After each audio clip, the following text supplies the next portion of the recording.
احمدیہ مسلم جماعت کے information centre میں آپ کا خیر مقدم ہے۔ Welcome to the Ahmadiyya Muslim Communities Information Center. This call will be recorded for monitoring purpose. اٹھا لو مربیو، اٹھا لو اٹھا لو۔ صلی علی نبینا،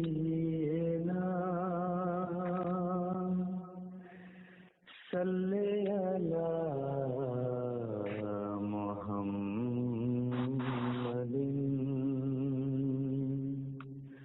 احمدیہ مسلم جماعت اسلام کی صحیح اور پرامن تعلیمات کو پیش کرتی قادیانیت کی تعلیم ہے۔ ہمارا موٹو ہے محبت سب کے لیے، ہوئے نفرت کسی سے نہیں۔ جی واہ جی واہ۔ Ahmadiyya Muslim community propagates the true and peaceful teachings of Islam, the principle which we adhere to. السلام علیکم ورحمۃ اللہ۔ وسلام، کیا حال ہے جی؟ جی الحمدللہ خیریت ہے، آپ کا کیا حال ہے؟ میں ٹھیک ہوں الحمدللہ۔ اچھا، کیا نام ہے آپ کا؟ میرا نام اکرام ہے جی۔ اچھا جی، وہ آپ کے ایک مربی سے میری بات ہوئی تھی، وہ کہہ رہے تھے کہ جو نشر و اشاعت کا آفس ہے اس میں بات کرا دیں گے، کتاب کے بارے میں پتہ کرنا تھا۔ کتاب کے بارے میں پتہ کرنا تھا، کون سی کتاب چاہیے تھی آپ کو؟ مجھے روحانی خزائن چاہیے اور مجموعہ اشتہارات اگر پرانا والا مل جائے، اور ملفوظات پرانا۔ روحانی خزائن ابھی ہے نہیں پوری، جو اس کا مکمل سیٹ ہے نا 23 جلدوں کا، وہ ابھی اویلیبل نہیں ہے، یہاں کے ساتھ میں چھپے نہیں ہیں۔ اچھا اچھا، آپ تو صبح کے ٹائم میں ہوتے ہیں، یہاں آج شام میں کیسے بیٹھے ہیں؟ میں شام میں ہو گئی ہے ڈیوٹی میری، شام میں بیٹھے ہیں۔ آپ کا نام کیا ہے جی؟ فضل ناصر۔ ہاں فضل ناصر صاحب، آپ سے تو بات ہوئی ہے میرے خیال سے میری۔ جی جی ہوئی ہے۔ اچھا اچھا، اور کیسی چل رہی ہے آپ کی تبلیغ؟ بس تبلیغ اللہ کے فضل سے اچھی چل رہی ہے۔ کیا بتاتے ہیں تبلیغ میں لوگوں کو؟ جو آپ کو بتا رہے ہیں وہی لوگوں کو بتاتے ہیں، آپ کیا بتائیں گے؟ مجھے یہ بتاتے ہیں کہ کتابیں جو ہیں ابھی نہیں ہیں۔ میں نے تو آپ سے کتابوں کے بارے میں پوچھا، کتابوں کے بارے میں آپ کہہ رہے ہیں کہ ابھی نہیں ہے، تو میں تو کتاب کے بارے میں پوچھ رہا تھا۔ میں تبلیغ کے بارے میں بتائیں، لوگوں کو کیا بتاتے ہیں آپ، کیا ٹیچنگس ہے مرزا صاحب کی؟ جو لوگ پوچھتے ہیں ان کو بتاتے ہیں، باقی ٹیچنگ حضرت مرزا صاحب کی ہے تو آپ ہماری کتابیں وہ پڑھ لیجیے، اس کے تعلق سے اسلامی اصول کی فلسفی ہے، یہ ہے، اور بھی چھوٹی چھوٹی کتابیں ہیں، کسی میں ہے، اس میں ہماری تعلیم کا ایک چیپٹر ہے، وہ تعلیم جو مرزا صاحب نے دی ہے وہ آپ اس سے پڑھ لیجیے، کسی میں کتاب نہیں وہ تو دیکھیں ملفوظات جلد نمبر 8 میں، جو کیا نام خطبات محمود جلد نمبر 8 میں جو آپ کی قادیانی اصولوں کی فلسفہ ہے، قادیانی اصولوں کا فلسفہ ہے، اس میں تو لکھا ہوا ہے کہ اب کوئی قرآن نہیں ہے سوائے اس کے جو مرزا جی نے پیش کیا، اور کوئی حدیث نہیں ہے سوائے اس کے جو مرزا جی نے پیش کی۔ تو اصل فلسفہ تو آپ کا یہ ہے۔ یہ پیش کس نے کیا ہے آپ کو؟ یہ جو آپ کو جو مواد جو پیش کیا ہے یہ کس نے پیش کیا ہے آپ کے سامنے؟ یہ اصول نہیں، یہ جو آپ جو تحقیق آپ جو کر رہے ہیں، یہ آپ کو کس نے تحقیق آپ کے سامنے پروسی ہے کہ آپ کوئی قرآن نہیں ہے سوائے مرزا صاحب کے قرآن کی اور اس قسم کی باتیں؟ تو آپ کی نظر میں کوئی ایسا حوالہ نہیں ہے؟ پتہ نہیں، میری نظر میں تو نہیں ہے، اگر کچھ ہوتا ہے تو آپ ایک توڑ مروڑ کے اس کو بیان کر دیتے ہیں، سارے حوالے دیکھیں، اس طرح کے جو اعتراض والے ہوتے ہیں نا اس میں کوئی حقیقت نہیں ہوتی۔ نہیں، یہ اعتراض کہاں ہے؟ آپ کو اعتراض کی تعریف ہی نہیں پتا؟ اچھا، مجھے تو نہیں پتا سر، آپ کو یہ پتا ہوگا نا، وہ آپ دیکھ لینا، رہتے ہیں نا سر میں، خطبات محمود جلد نمبر 8 کھول لیں، صفحہ نمبر 556-57 کھول لیں، اس میں دیکھیں لکھی ہوئی ہے نئی بات۔ اس میں پڑھیے آپ کیا لکھا ہے، آپ پڑھیے، اس میں اوپر سے پڑھیے ذرا، شروع کے پیج سے اوپر سے پڑھیے کیا لکھا ہے۔ اس میں لکھا ہوا ہے جی، اب کوئی قرآن نہیں سوائے اس قرآن کے جو حضرت مسیح موعود نے پیش کیا، اور کوئی حدیث نہیں ہے سوائے اس کے کہ جو حضرت مسیح موعود یعنی مرزا قادیانی جی نے پیش کی۔ اچھا، بس اتنا صحیح لکھا ہے؟ پوری اتنی موٹی کتاب ہے وہ، اس میں سے خطبات محمود میں بس اتنا صحیح آپ کو لکھا ہے؟ اوپر نیچے کا پڑھیے نا، کیا ہے، کیا مضمون چل رہا ہے۔ تو آگے جا کے اس کو یہ کہا جائے گا کہ یہ بات مذاق میں لکھی تھی میں نے؟ نہیں آپ کو یہ بتائیے پوری اس میں سے بس ایک ہی لائن بھائی اس کا مفہوم یہ ہے کہ ہر نبی جو ہوتا ہے وہ اپنے سے پچھلے مطلب آنے والا نبی جو ہوتا ہے اپنے پچھلوں کے لیے ایک سوراخ کی مانند ہوتا ہے. آپ پہلے اس کا ہاں کانٹیکٹ وہی تو پڑھ کے سنا رہا ہوں بھائی, کانٹیکٹ ہی تو بتا رہا ہوں, آپ سن تو لیں. اس پہ لکھا ہے, نکالتا ہوں, خطبات محمود کون سا بتایا, جلد نمبر کیا ہے؟ 8 کھول لیں.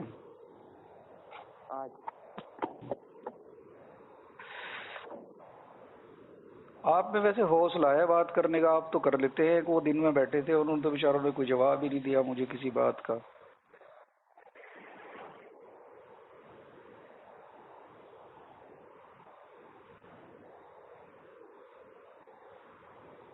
میں اتنے اس کا مفہوم بیان کر دوں.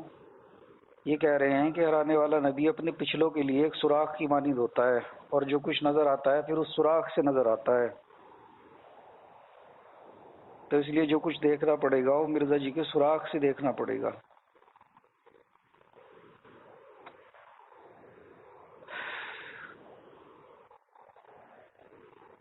یہ تو یہاں تک کہہ رہے ہیں کہ کوئی نبی نہیں سوائے اس کے جو حضرت مسیح موعود یعنی مرزا قادیانی جی کی روشنی میں دکھائی دے.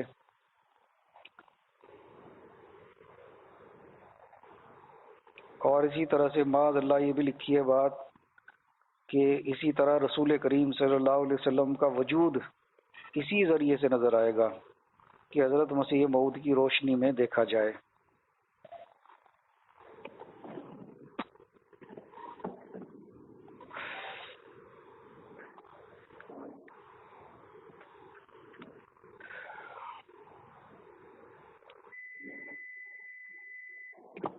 سر آپ یہ ایسا کریے, ابھی وہ تھوڑا ٹائم لگ رہا ہے کتاب نکالنے میں, آپ ذرا 5 منٹ کے بعد اپنے اعتراض پیش کریے گا دوبارہ سے. چلے اتنے اور بات کر لیتے ہیں نا, اسے نکال لے آپ, کھول لیں, اتنے تھوڑی سی اور بات کر لیتے ہیں نا. اچھا اور بتا دیجیے, اور اعتراض کی تاریخ جو ہے نا وہ تاریخ کے ساتھ اعتراض کر دیجیے ایک آدھ. اگر میں ایک کسی کاغذ پہ لکھا ہوا پڑھ رہا ہوں کہ بھائی اس کاغذ پہ لکھا ہوا ہے 2 + 2 = 4 لکھا ہوا ہے, آپ کہیں جی آپ کا یہ اعتراض ہے, تو یہ تو اعتراض نہیں ہے نا جی. ارے بھائی میں مذاق کر رہا ہوں, آپ سے دل لگی نہیں کر سکتا کیا؟ ارے ہاں, ارے فون آتا رہتا ہے. ہاں یہ تو ہے. چلیے تھینک یو جی, تھینک یو جی, تھینک یو. چلے جی, آپ نے دوستی نبھائی. جی جی اچھا. اور بتائیے اور کیا فرماتے ہیں؟ اچھا مجھے یہ پتا کرنا تھا کہ آپ نے یہاں پہ ہندوستان میں تحریک آزادی کے بارے میں کچھ پڑھا ہے؟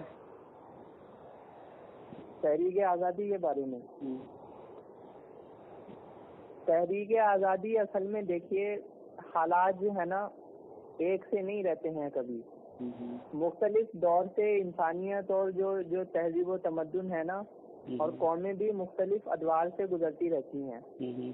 اب حضرت مرزا صاحب کا وقت ایسا تھا کہ یہاں پہ پنجاب میں جو تھا نا مغلوں کا مطلب اتنا اثر نہیں رہا تھا. چھوٹی چھوٹی مثلیں قائم ہو گئی تھی, رام گڑھیا مثل اور اس قسم کی دوسری جو تھیں وہ, اور وہ اتنے زیادہ وہ مہذب اور تہذیب یافتہ وہ لوگ تھے نہیں, وہ سکھ جو تھے وہ. اور مسلمانوں پہ اتنے مظالم انہوں نے ڈھائے ہیں کہ کسی بھی مسلمان کو جاتے تھے, کسی کی بھی جائیداد وہ اپنے قبضہ میں لے لیتے تھے. اذان دینے تک کی پابندی نہیں ہوتی تھی. خود حضرت مرزا صاحب کا جو خاندان تھا انہیں اپنا یہ جو گھر جو چھوڑ کے, پہلے تو ایک رئیس کی حیثیت سے تھے نا, ان کے مرزا صاحب کے جو باپ دادا جو تھے وہ مرزا صاحب کو چھوڑ دیتے ہیں نا جی, مرزا صاحب کو چھوڑ دیتے ہیں, مرزا صاحب کی بات نہیں کر رہے ابھی. وہ میں آپ کو تھوڑا بتا رہا ہوں نا, میں آزادی کے بارے میں بتا رہا ہوں. آزادی پوچھ رہے ہیں نا آپ کو, اس کا تھوڑا پس منظر بھی آپ کو پتا ہونا چاہیے. مجھے پس منظر 70 گاؤں کے تقریباً وہ ملکانہ حقوق رکھتے تھے. وہ تھوڑا صبر سے سن لینا میری بات کو. پھر اس کے بعد وہ ان کو چھوڑ کے یہاں سے کپورتھلا جانا پڑا. وہ پھر بعد میں جب وہ مہاراجا رنجیت سنگھ ہوئے ہیں نا, تو انہوں نے یہ چھوٹی چھوٹی جتنے بھی یہ تھی نا مثلیں وغیرہ, ان کو انہوں نے اپنے قبضے میں کر کے ایک سکھ سلطنت انہوں نے قائم کی. تو اس کے مہاراجا رنجیت سنگھ کے زمانے میں کچھ حد تک جو ہے نا وہ مطلب بہتری آئی ہے. اور مرزا صاحب کے والد جو تھے تو ان کو بھی پھر کچھ گاؤں انہوں نے دے دیے ہیں واپس اپنے قبضے میں. کس نے دے اور وہ دیے تھے؟ بہت بڑے طبیب بھی تھے, وہ حکیم بھی تھے. کس نے دے دیے تھے؟ دربار میں بھی تھوڑی حکمت وغیرہ کرتے تھے وہ. کس نے دے دیے اس تھے؟ کے بعد لیکن وہ پوری طرح سے آزادی, جو مسلمانوں کے جو حقوق تھے, مذہبی حقوق, وہ مہاراجا رنجیت سنگھ کے زمانے میں بھی نہیں ہوئے. اور اسی لیے مرزا صاحب کے والد صاحب جو تھے نا, وہ انتظار کرا کرتے تھے کہ انگریز جو لوگ ہیں وہ انصاف پسند لوگ ہیں, ان کی حکومت اگر یہاں پہ پنجاب میں آ جائے گی تو مسلمانوں کو خاص کر کے اور ویسے بھی انصاف کا ماحول پیدا ہوگا. تو پھر اس کے بعد انگریز حکومت آئی, انہوں نے انصاف سے کام لیا ہے. لیکن حالات ایک سے نہیں رہتے ہیں. حضرت مرزا صاحب کے جو کی وفات کے بعد جو ان کے جو بیٹے تھے نا, حضرت مرزا بشیر الدین محمود احمد صاحب, تو ان کے زمانے میں پھر حالات نے الگ تھوڑا سے پلٹا کھایا ہے, اور انگریزوں نے کھڑا کیا باقاعدہ مجلس احرار کو. جو احراری لوگ تھے وہ جماعت کے مخالف تھے, اور جماعت ان کے جو پشت پناہی کر رہے تھے وہ انگریز لوگ کر رہے تھے احرار کی. تو زمانہ بدل گیا مرزا صاحب کے زمانے میں, کیونکہ انہوں نے جماعت نئی نئی قائم ہوئی تھی تو اتنا وہ تھا نہیں, پھر بھی انصاف سے کام لے رہے تھے. لیکن جب دیکھتے ہیں نا, جب کوئی ترقی کرنے لگتی ہے کوئی قوم یا کوئی جماعت, تو پھر آہستہ ہونے لگتا ہے. تو اسی طرح سے مرزا صاحب کے جو بیٹے تھے حضرت مرزا بشیر الدین محمود احمد صاحب, تو ان کے دور میں بعض افسران تھے انگریزوں کے, ساری حکومت کو بھی نہیں کہہ سکتے ہم, بعض ان کے افسر ایسے تھے کہ جو جماعت سے بغض رکھتے تھے وہ, اور پھر وہ پشت پناہی بھی کرتے تھے احراریوں کی. تو ایک اوور آل چلتا رہتا ہے. پوری ہم حکومت کو اس میں شامل کر سکتے ہیں کہ پوری حکومت خراب ہے, تو اس میں ہوتے ہیں کچھ, اس میں ایلیمنٹس ہوتے ہیں, وہ جب زیادہ عروج پہ آ جاتے ہیں تو ایک لحاظ سے پوری حکومت ہی شامل ہو جاتی ہے مخالفت میں. آپ کو میری آواز بھی آ رہی ہے؟ نہیں جی, میری آواز بھی آ رہی ہے, آپ کو نہیں آ رہی؟ آپ بول نہیں رہے نا, میں لگ رہا ہے موقع نہیں دے رہا ہوں بولنے کا آپ کو. جی بتائیے. نہیں, بات یہ نہیں ہے, آپ غلط ڈائریکشن میں جا رہے ہیں. دیکھیں, میرا کہنے کا مطلب یہ ہے کہ آپ کو یہ تو پتا ہے نا کہ یہاں پہ ہندوستان میں ایک ظالم اور جابر حکومت جو تھی وہ مسلط ہو گئی تھی, انگریزوں کی مسلط ہو گئی تھی. ٹھیک ہے جی. تو آپ کو یہ تو علم ہوگا کہ تمام قوموں نے یہاں پہ کوششیں کی, جد و جہد کی, ان کے خلاف لڑائیاں کی, جانوں کی قربانیاں دی, اور انگریزوں نے یہاں پہ گھر کے گھر اجاڑ دیے. آپ کی کتاب ہے حیات ناصر, صفحہ نمبر 3 اور 4 پہ دلی کے مختصر حالات لکھے ہوئے ہیں کہ کس طرح سے انہوں نے ظلم ڈھائے, کس طرح سے گھروں کو لوٹا, لوگوں کو قتل کیا. اور آپ کے میر ناصر نواب صاحب جو تھے نا, یہ ویسے نواب نہیں تھے, ان کا نام تھا میر ناصر نواب. یہ وہاں سے کسی طرح سے چھپتے چھپاتے جو تھے پانی پت کے راستے کسی طرح سے ادھر پنجاب آئے تھے. تو وہاں کے ظلم آپ کے مرزا جی کے بیٹے نے, سیرت المہدی والا ہے نا, اس نے لکھی ہے وہ کتاب اپنے نانا کی سیرت, میر ناصر نواب صاحب کی حیات ناصر. تو اس میں بھی ان کے ظلم درج ہیں. اور آپ کو تو پتہ ہے کہ کتنے بڑے بڑے جو ہمارے وہ تھے یہاں پہ جنگ آزادی کے مجاہدین تھے, ان کو کس طرح سے پھانسی انگریز نے دی, یہ تو آپ کے علم میں ہوگا نا. اور تمام ہندوستان کے جتنے بھی یہاں پہ لوگ تھے ان کی کوشش تھی, پھر یہ ہوا کہ انہیں یہ ملک چھوڑ کے جانا پڑا. یہ تو دیکھیے, یہ بات ہے نا, یہ مطلب جو جہاں تک یہ کہ سیاست کا تعلق ہے, تو سیاسی اعتبار سے جو بھی قابض ہوتا ہے نا, جو اقتدار پہ قابض ہوتا ہے, اس کے خلاف جو اسٹرگل ہوتا ہے تو وہ ظلم کرتا ہی کرتا ہے. ابھی کوئی بھی کسی بھی اس میں آپ خطے میں دیکھ لیجئے کہ جو وہاں کی جو نیٹو جو قوم ہے نا, وہ اگر چاہے کہ ہم اپنا اقتدار ہم حاصل کر لیں اور وہاں پہ دوسری قوم کا وہاں پہ قبضہ ہے, تو وہ اس کو برداشت نہیں کریں گے, وہ مظالم ہوتے ہی ہوتے ہیں. نہیں, میں تو دیکھیں ایک غلامی کی بات کر رہا ہوں, جو غلام بنا لیا تھا. آپ کو تو پتا ہے کہ ایسٹ انڈیا کمپنی تجارت کے بہانے سے آئی تھی, اور یہاں پہ اس نے اپنی سلطنت, اپنے قوانین, اپنے عدالت وغیرہ سب بنا لی تھی. جی, سب بنا. بعد میں پھر 1947 میں ہندوستان آزاد ہوا, ہم نے اپنا کانسٹیٹیوشن بنایا اور وہ یہاں سے چلے گئے. تو ایسے ٹائم میں مرزا صاحب کے جو والد تھے غلام مرتضیٰ صاحب, انہوں نے انگریز کی مدد کے لیے 50 گھڑ سوار دیے میں اسلحہ کے, ان کی مدد کی. مرزا جی نے بھی لکھا ہے کہ میری زندگی کا اکثر حصہ انگریز کی تائید میں گزرا, اور میں نے اتنی کتابیں اور رسالے لکھی ہے کہ ان سے 50 الماریاں بھر جائیں. اچھا. تو وہ محترم حالات ایسے تھے نا، میں نے آپ کو پہلے بتایا کہ حالات کیسے تھے. وہ حالات تو حیات ناصر میں لکھے تھے نا جی، ظلم ان کا لکھا ہوا ہے انگریزوں کا. آپ کو بتایا پنجاب میں جلیانوالہ کانڈ جو ہوا تھا، جنرل ڈائر نے کس طرح سے گولیوں سے بھون دیا تھا پوری مجمع کو. دیکھیے جنرل ڈائر تو اس سے بھی جنرل ڈائر نے جو گولیوں سے بھونا تھا غلط کیا تھا اس نے، ہم مانتے ہیں اس کو. لیکن آپ کی جماعت اس کی تائید کر رہی تھی. اس کے جو ٹارگیٹ پہ تھے وہ ایسے لوگ تھے جو جن کا سیاسی اختلاف تھا. لیکن ایسے اور یہاں کے جو حکمرانوں کو جو پھانسی دی انگریز نے، بھگت سنگھ کو دی، اور بھی بڑے بڑے نام ہیں، آپ جانتی ہوں گے، میں ان کا نام نہیں لینا چاہتا کیونکہ بات آپ کی اور ہماری ہو رہی ہے. ابھی ان کی قربانی جو ہے، ان کی بدولت ہم یہاں ہندوستان میں آزادی کی فضا میں سانس لے رہے ہیں. ہمارا اپنا کانسٹیٹیوشن ہے، ہمارا اپنا جھنڈا ہے، ہمارا اپنا نظام ہے. ہمیں ووٹنگ کی جو ہے وہ سب سے بڑی جو پاور ہے، ووٹ کی پاور ہمیں حاصل ہے. دیکھیے ایسے ٹائم میں والد کا ایسے ٹائم میں مرزا جی کے والد، آپ بولنا 2 منٹ 3 منٹ بولنا، میں سنوں گا. ایسے ٹائم میں مرزا جی کے والد صاحب نے یہ وطن سے غداری کہوں گا میں تو اس کو، اور مرزا صاحب نے بھی وطن سے غداری کی. اب آپ بولیں. دیکھیے میں اپنے آپ کو میں کہتا ہوں کہ میں ہندوستانی ہوں، اور ہندوستان کے ساتھ میں اپنے مفادات جو ہے نا سیاسی طور پہ میں سمجھتا ہوں، اور مذہبی طور پہ میں اپنے آپ کو احمدی مسلمان مانتا ہوں. لیکن اس کے باوجود میں ایک سوال آپ سے کرتا ہوں. کشمیری لوگ جو ہیں وہ کہتے ہیں کہ ہم کو آزادی چاہیے، وہاں پہ ہندوستان کی حکومت ہے، تو اگر وہاں پہ جو اسٹرگل ہوگا تو آپ اس کو کیا کریں گے؟ اس کے ساتھ آپ لوگ کیا سلوک کریں گے؟ اس کے لیے پارلیمنٹ بنی ہوئی ہے نا، اس کے لیے پارلیمنٹ تو انگریزوں نے بنائی ہے. یہ پارلیمنٹری سسٹم تو انگریزوں کی دین ہے. یہ آپ نقل کیوں کرتے ہیں؟ سارا وہ کہتے ہیں نا کہ سارا دیشی کریے نا. آپ وہ مطلب یہاں پہ جو آپ باہر سے کیوں لیتے ہیں؟ مطلب آپ یہاں ہندوستان کی پارلیمنٹ کو نہیں مانتے، اسے نقل مانتے ہیں، جو عوام کے ذریعے چن کے وہاں پہ لوگ پہنچ رہے ہیں. آپ یہ بتائیے ہمارا جو پارلیمنٹری سسٹم ہے ہمارا، اور کتنی چیزیں ہمارے جو گورنمنٹ کا سسٹم ہے، یہ انگریزوں سے لیا ہوا ہے کہ نہیں لیا ہے؟